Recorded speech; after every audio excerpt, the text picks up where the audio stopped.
Ah, yeah, c'est la folie, c'est la folie, c'est la folie. C'est la folie, c'est la folie, c'est la folie, c'est la folie. C'est la folie, c'est la folie, c'est la folie, c'est la folie. C'est la folie, c'est la folie, c'est la folie. Écoute-moi très bien. Écoute-moi très bien, mesdames, mesdemoiselles et messieurs.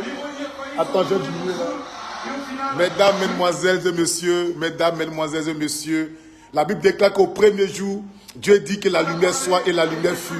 Dieu vit que la lumière était bonne et Dieu séparait la lumière d'avec les ténèbres. Dieu appela la lumière jour et il appela les ténèbres nuit. Ainsi, il y eut un soir, il y eut un matin, ce fut le premier jour. Au deuxième jour, écoute-moi très bien, Dieu dit qu'il y a une étendue entre les eaux et qu'elle sépare les eaux d'avec les eaux. Et Dieu fit l'étendue et il sépara les eaux qui sont au-dessus de l'étendue d'avec les eaux qui sont au-dessus de l'étendue. Et cela fut ainsi. Dieu appela l'étendue ciel.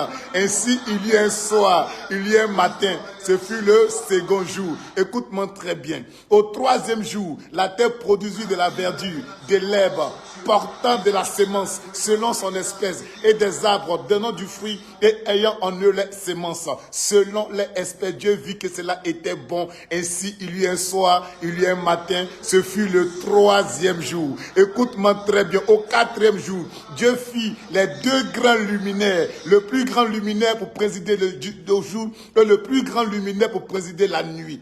Il fit aussi les étoiles. Dieu les plaça dans l'étendue du ciel pour éclairer la terre, pour présider au jour et la nuit, et pour séparer la lumière d'avec les ténèbres. Dieu vit que cela était bon. Ainsi, il y eut un soir, il y eut un matin. Ce fut le quatrième jour. Écoute-moi très bien. Le cinquième jour, Dieu dit que les eaux produisent en abondance des animaux vivants et que les oiseaux volent sur la terre vers l'étendue du ciel. Dieu créa les grands poissons et tous les animaux vivants qui se meuvent et que les eaux produisirent en abondance selon les espèces. Il créa aussi tout oiseau ailé selon son espèce. Dieu vit que cela était bon. Dieu les bénit en disant: soyez féconds, multipliez et remplissez les eaux des mers et que les oiseaux multiplient sur la terre. Ainsi, il y eut un soir, il y eut un matin. Ce fut le cinquième jour. Au sixième jour, puis Dieu dit: faisons l'homme à notre image, selon notre ressemblance. Dieu créa l'homme à son image. Il le créa à l'image de Dieu. Il créa l'homme et la femme. Dieu les bénit et Dieu les dit: soyez féconds, multipliez, remplissez la terre et l'assujettissez et dominez sur les poissons de la mer, sur les oiseaux du ciel et sur tout animal qui se meut sur la terre. Il y eut un soir, il y eut un matin, ce fut le sixième jour. Mesdames, mesdemoiselles et messieurs, le septième jour, Dieu acheva au septième jour son œuvre qu'il avait faite et il se reposa au septième jour de toute son œuvre qu'il avait faite. Dieu bénit le septième jour et il le sanctifia parce que en ce jour, il se reposa de toute son œuvre qu'il avait créée en la faisant. Mesdames, mesdemoiselles et messieurs, le septième jour, Dieu donne la victoire à la Côte d'Ivoire. Le septième jour, Dieu élève les éléphants. Le septième jour, Dieu appelle la paix, amène la paix dans ce pays. Le septième jour, Dieu amène la joie dans cette nation. Le septième jour, Dieu élève des personnes qui étaient attristées. Le septième jour, Dieu vient te dire qu'il est le Dieu de foi. Au septième jour, Dieu veut te dire que pendant qu'il se reposait, il avait déjà vu ce match que toi tu es en train de regarder en rediffusion parce que Dieu avait déjà vu le match en ligne. Écoute-moi très bien. Le septième jour, lorsque Dieu se repose et qu'il vient dans ta vie, c'est pour opérer une délivrance. C'est pour opérer un miracle dans ta vie, dans ta destinée. Le septième jour, quand Dieu veut réaliser des grandes choses, il vient avec un miracle brutal. Écoute-moi très bien. Ces mêmes Nigériens ont gagné 1-0. Ils pensaient que c'était fini. Écoute-moi très bien. Hier, c'était le passé. Le passé est dépassé. Quand Dieu veut te donner un futur, il permet qu'il y ait un match retour. Les gens peuvent penser que tu peux perdre le match retour. Mais ce qu'ils ne savent pas, ils ne savent pas ce que Dieu a programmé pour toi. C'est pourquoi je veux dire à quelqu'un qui m'écoute ce soir, on vient d'avoir un miracle extra, méga, giga, extraordinaire pour démontrer que le Dieu que nous servons, que le Dieu que nous prions est un Dieu de démonstration de puissance. puissance, est un Dieu de foi, est un Dieu d'efficacité. Dieu n'a jamais perdu une bataille il n'a jamais perdu une guerre dans la Bible. Il a tout remporté ses batailles dans la Bible. Aucune défaite n'est venue de Dieu. Dieu a tout remporté ses batailles. C'est pourquoi je veux dire à quelqu'un qui me écoute ce soir, avec toi, Dieu va remporter tes batailles. Dieu va remporter tes batailles. Même si tu vas en finale et qu'on pense que tu ne peux pas y arriver, Dieu va mettre la coupe dans ta main. Dieu est capable de faire combine afin de montrer à des personnes qui ne croient pas en toi qu'il est capable d'amener l'espoir dans ta vie. Il est capable d'amener la résurrection dans ta vie. Il est capable de donner l'enfantement dans ta vie. Il est capable de te faire prospérer. Il est capable de t'amener de hauteur en hauteur. Écoute-moi très bien. Cette équipe était moribonde, mais regarde à la fin. C'est pas le passé qui est important, mais c'est le futur qui est important. C'est pourquoi la Bible déclare, écoute-moi très bien, la gloire de la dernière maison, est plus grande que celle de la première. Quand Dieu veut te lever, il permet que dans ton passé, on te méprise, on te critique, on te rejette, on te calomnie, on t'insulte. Mais ce que les gens ne savent pas, la gloire qui arrive avec le Seigneur est une gloire qui apporte d'abord la joie, il apporte d'abord la foi, il apporte d'abord la détermination, il apporte d'abord l'amour, il apporte d'abord la paix. Parce que regarde comment il y a des partis politiques qui se mettent ensemble à cause de quoi? Une finale de football. À cause de quoi? Une coupe. Écoute-moi très bien. Lorsque Dieu veut amener le réveil dans une nation, il se révèle à ses enfants. Beaucoup de personnes ont dit la Côte d'Ivoire allait gagner 2-1 et ça s'est passé. Et ceux qui ont prophétisé, c'est même pas des pasteurs, c'est des païens. Ceux qui ont prophétisé, c'est même pas des pasteurs, c'est des prostituées. Ceux qui ont prophétisé, c'est même pas des pasteurs, c'est des gens que la terre a rejetés. Écoute-moi très bien. Souvent, nous, on pense que Dieu nous parle, mais aussi des gens à qui Dieu parle. Quand Dieu veut apporter le réveil, il permet de faire des choses qu'il n'avait pas l'habitude de faire. Quand Dieu veut élever une personne, il peut prendre une prostituée dans la famille, il peut prendre quelqu'un qui est handicapé, il peut prendre quelqu'un qui est muet, parce que Dieu, il prend les choses vives pour confondre les sages. Même des prostituées peuvent pronostiquer, même les pasteurs échouent dans les prophéties. Aucune prophétie s'est réalisée, Il dit que la Côte d'Ivoire va perdre devant le Mali, mais la Côte d'Ivoire a gagné. Écoute-moi très bien. Il y a un réveil qui arrive. Il y a un réveil qui arrive dans cette nation. Si toi tu as eu la foi pendant la Coupe d'Afrique, c'est que Dieu est à la porte. Si toi tu as eu la foi pendant cette Coupe d'Afrique et que tu as crié au secours, toi qui avais rétrogradé, toi qui avais laissé la main de Dieu, pendant cette Coupe d'Afrique, tu as vu la soif de Dieu, tu as vu la main de Dieu, tu as crié, oh Seigneur, où es-tu? Dieu est venu, il t'a donné la coupe. C'est l'heure que tu te réveilles. Écoute-moi très bien, tu n'as plus d'excuses.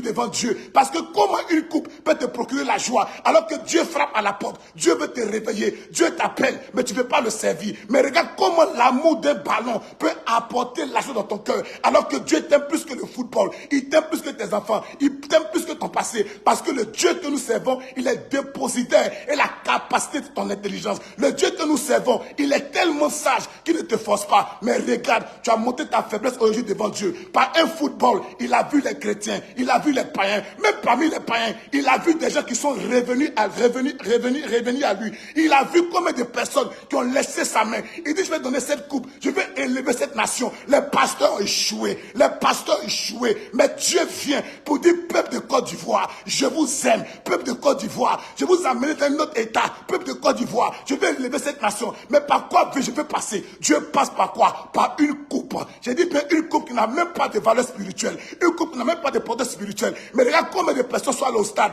Mais quand on dit campagne d'évangélisation, il n'y a personne dans les stades, il n'y a personne dans les salles, il n'y a personne dans les salles de réunion. Combien de fois nous nous levons hommes de Dieu pour faire des campagnes d'évangélisation? Mais quand c'est parlé de dire, allez au stade, on est premier. Dieu est à la porte.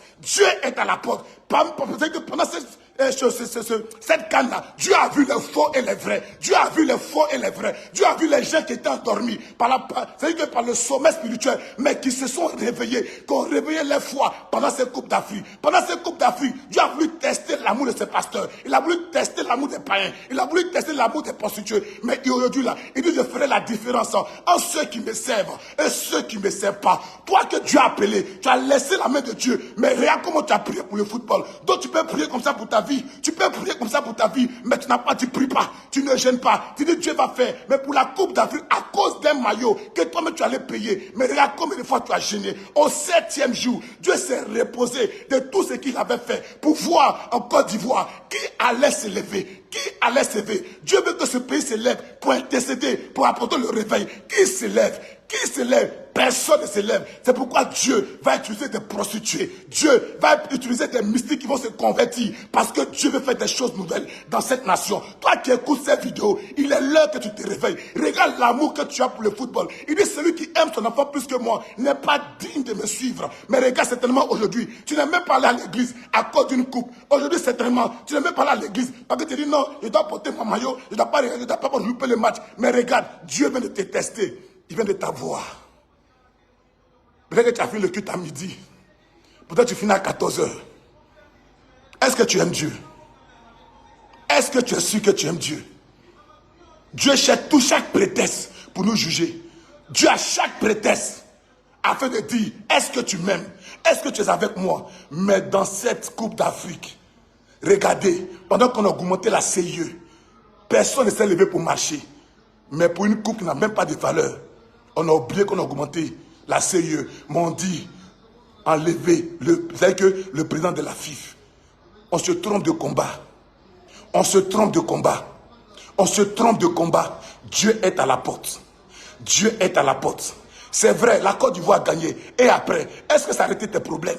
La Côte d'Ivoire a gagné, c'est vrai. Est-ce que tu auras 1 centime sur la Coupe d'Afrique? La Côte d'Ivoire, c'est vrai, a gagné. Après la Coupe d'Afrique, qu'est-ce que devant les stades? Peut-être qu'elles vont moisir. Mais est-ce que ta foi a changé? Est-ce que ta vie a changé?